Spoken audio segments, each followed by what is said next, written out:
बिस्मिल्लाहिर्रहमानिर्रहीम, अस्सलाम वालेकुम। मैं समी इब्राहिम, प्रोफेसर गनी जावेद मेरे साथ हैं और अब बात करते हैं सियासत की। बड़ा अजीब व गरीब कहानियाँ चल रही हैं, गिरफ्तारियों के सिलसिले दोबारा शुरू हो चुके हैं और ये जो निगरान हुकूमत है, ये नाम की निगरान है, वैसे तो ये नून से निगरान, नून से नून लीग, ये कोई सब चीज़ें मिली हुई नज़र आती हैं। प्रोफेसर साहब से पूछते हैं कि प्लैनेट्स क्या बता रहे हैं, इमरान खान का क्या होगा, क्योंकि ना सुप्रीम कोर्ट में कोई केस लग रहा है उनका और साइफर बड़ी तेज़ी से चल रहा है। ऐसा लगता है कि हुकूमत जो है उन्हें एक और केस में सज़ा सुनाना चाहती है, इलेक्शन से बाहर रखना चाहती है। तो क्या ये खिचड़ी पक रही है, क्या होगा? प्रोफेसर साहब बहुत बहुत शुक्रिया। ये जो सियासत इस वक्त चल रही है पाकिस्तान में, क्या आप सितारे क्या कहते हैं इस पे? जी, आपकी बातें सुनी, गौर से सुनी। आपका जो सेंट्रल आइडिया है वो मैं ज़हन में रख कर जवाब दे रहा हूँ। आप इसमें बीच में इमरान खान का भी जिक्र आ जाएगा या इमरान खान के से मुतल्लिक़ की बातें आ जाएंगी। हज़रात, जो प्लैनेट हैं वो हमें एक कन्फ्रंटेशन की तरफ ले जा रहे हैं, माज़ाराई की तरफ ले जा रहे हैं और जनवरी में ले जा रहे हैं। इन 2 महीने में जो कुछ होने वाला है उसकी वजह से जनवरी में अवाम बाहर आते नज़र आते हैं।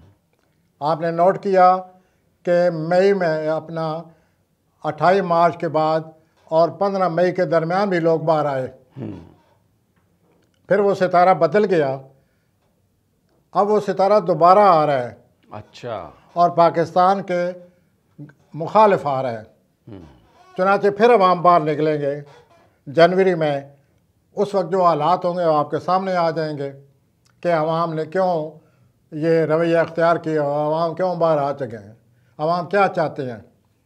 तो मैं यूँ अर्ज़ करूँगा, जिस तरह हालात जा रहे हैं, प्लैनेट यही कह रहे हैं कि ये कहीं कन्फ्रंटेशन ना आ जाए। अच्छा, इमरान खान का जल्दी छूटने का कोई इम्कान है? जेल में है वो, जमानतें भी नहीं हो रही, तारीखें भी नहीं लग रही। ये वो जिस तरह भी हो, इमरान खान बाहर हों या अंदर जिस तरह के मौजूद हैं, उनको हर लिहाज से पाबंद किया जाएगा।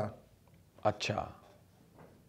तो पाबंदी की वजह से ही मैं समझता हूँ कि ये भी इस जितने अवामल पैदा हो रहे हैं उनमें से एक ये भी फैक्टर है जिसकी वजह से आगे सूरत हाल ख़राब होती नज़र आती है। और ये सूरत हाल ख़राब होगी जनवरी में, 24 जनवरी के इर्द गिर्द। और जब वो सूरत हाल ख़राब होगी तो वो पाकिस्तान के लिए बड़ी ख़तरनाक है। अच्छा, मुझे ये बताइए, आपको इलेक्शन होते हुए नज़र आते हैं? इलेक्शन मैं आपसे कई दफ़ा अर्ज़ कर चुका हूँ, इलेक्शन हो तो भी, ना हो तो भी हालात ख़राब होंगे और जनवरी में ख़राब होंगे। तो आप इलेक्शन पर उसको इन्हिसार न रखिए हालात का। वो अगर न भी हो तो भी हालात ख़राब होने वाले हैं। अच्छा, ये हमारे मुल्क में बड़े वाक़यात हो रहे हैं, उसमें अफ़गानिस्तान के साथ प्रॉब्लम चल रहा है क्योंकि अफ़गान वापस जा रहे हैं, इंडिया के साथ भी चल रहा है। और मज़ीद आगे बढ़ेंगे और पाकिस्तान के लिए ऐसी सूरत हाल पैदा होने वाली है जिसके लिए नहायत ही मुखलिस, नहायत ही दूरअंदेश, नहायत ही बसीरत अफरोज़, नहायत ही काबिल लीडरशिप चाहिए। वो कहाँ से लाएं? वो लीडरशिप कहाँ से लाएं? तो आपके इस सवाल में जवाब है। ये जो आपने सवाल किया है इसी में जवाब नज़र आ रहा है कि कहाँ से लाएं। ये हालात जवाब दे रहे हैं आपको, मौजूदा हालात के। क्या ये लीडरशिप है? तो जनवरी में अल्लाह ताला मुझे झूठा साबित करे, अल्लाह ताला मुझे झूठा साबित करे, पाकिस्तान के लिए ख़तरात उमड़ रहे हैं। अच्छा, मुझे एक और बात बताइए, ये जो कुछ हो रहा है फ़लस्तीन में, वो ऐसा लगता है कि ये झगड़ा फैल जाएगा। जी, मैं समझ लिया, ये भी सूरत हाल बिगड़ने वाली है। वहाँ पे तो मासूम लोगों को मारा जा रहा है। तो वक्ती तौर पर अगर कोई डिप्लोमेसी और प्लानिंग की गई तो भी जनवरी से ये भी सूरत हाल ख़राब होती नज़र आती है। तो जो प्लैनेट आ रहा है जनवरी से 20 साल के लिए, ये दुनिया में बहुत बड़ी तब्दीली आ जाएगी। अच्छा, ये प्लैनेट 20 साल के लिए आ रहा है और ये तब्दीली लाएगा। और इस प्लैनेट का ताल्लुक लोगों की ज़िंदगी से है। जो कुछ होना है लोगों उसका मरकज़ है। जो कुछ होना है लोगों के हाथों होना है। People are power now after 24 January 2024। People are power. और ये प्लानट 20 साल तक रहेगा। अच्छा, तो आप देखिए कि क्या होता है? इस अवामी रद्द-ए-अमल का जो नतीजा निकलता है, बहुत बड़े अवामी रद्द-ए-अमल का, वो आप जहन में रख लें। अच्छा, एक और सवाल है मुझे। नवाज शरीफ साहब के बारे में उनकी जमात ये कह रही है कि जी वो वज़ीर आज़म बन जाएंगे। जिस तरीके से उन्हें प्रोटोकॉल दिया गया, जैसे उनकी सज़ाएं मुअत्तल की गई हैं, जिस तरीके से सारे मोहरे उनके साथ इकट्ठे किए जा रहे हैं, तो लगता तो है कि सफ़र उसी तरफ जारी है। क्या नवाज शरीफ के सितारे आपको बताते हैं? आपने सर, जद्दी का जो जिक्र कुछ भी भी किया हो रहा है इसमें वो चीज़ नहीं हो रही जो आप सोच रहे हैं। अच्छा, वो नहीं हो इसमें रहा। भी हालात बदलने वाले हैं। इसमें भी हालात का एक नया मोड़ आ रहा है, नया रुख आ रहा है।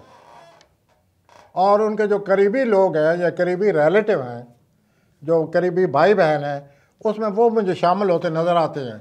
उनके खिलाफ जो कुछ हो रहा होगा, प्रॉब्लम क्रिएट कर रहे हैं। अच्छा, प्रॉब्लम है। ये मैं हमेशा से कह रहा हूं। कहते हैं आप हमेशा से। अच्छा, ये दूसरी तरफ आ जाएं, जरदारी साहब भी खफा लगते हैं, बिलावल भी खफा लगता है, कहते हैं लाहौर का वज़ीर आज़म नहीं बनने देंगे। साहब का जो दौर था वो इस साल के आखिर में या अगले साल के पहले महीने के बाद वो भारी भारी जो करते रहते थे, वो 15 साल का जरदारी साहब का दौर ख़त्म हो रहा है।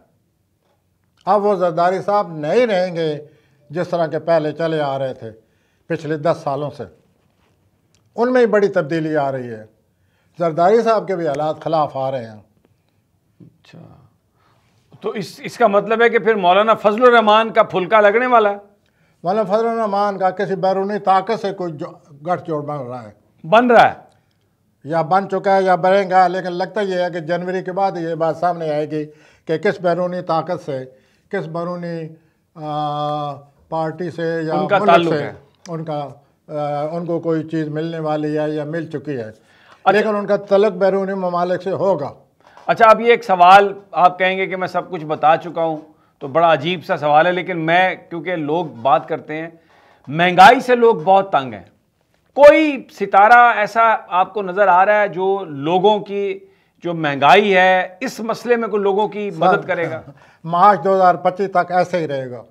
मार्च 2025 तक ये जो प्लानट आया हुआ है, ये पाकिस्तान के 8वें खाने में जोल बैठा हुआ है। ठीक, तो जोल जब 8वें खाने में हो तो माली सूरत हाल कभी ठीक नहीं रहती। और आपने नोट किया होगा कि ये 8वें खाने में 1.5 साल हो गए आए हुए। तो क्या सूरत हाल बनी हुई है। और मैं पहले भी आपसे कहा करता था कि ये माली सूरत हाल बिगड़ जाएगी और 2-3-2.5 साल बिगड़ती रहेगी। अभी वो 1.5 साल तक तो ऐसे हो रहा है। ये मार्च 2025 को प्लानट छोड़ेगा। बहुत शुक्रिया प्रोफेसर साहब, हमारे माली मामला से बहुत बहुत शुक्रिया professor Ghani Javed. Thank you. इंशाल्लाह जल्द मुलाकात होगी, अल्लाह ने के बाद। सर।